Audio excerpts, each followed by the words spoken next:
to do a consistent join every time with AluSplash. So the first things first, make sure that we've got a good cut.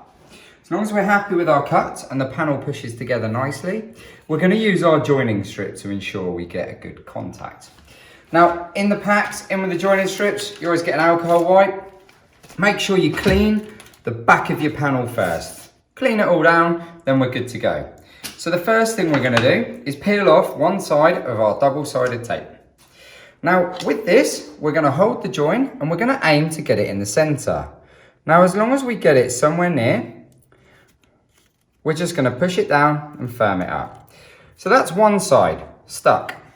Away we go. Now, here's the trick.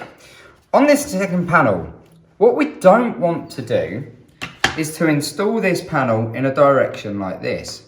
Because as soon as we do, when we go to push it down, it's going to open up like so. So what we really need to do, and this applies to all the larger panels, it applies to every size panel. We need to encourage the panels to sit like this. Because when we get it to come in at this angle, it means that we can move our panel against the other to make sure we've got a good connection, and then we push it down to stick. So I'll show you.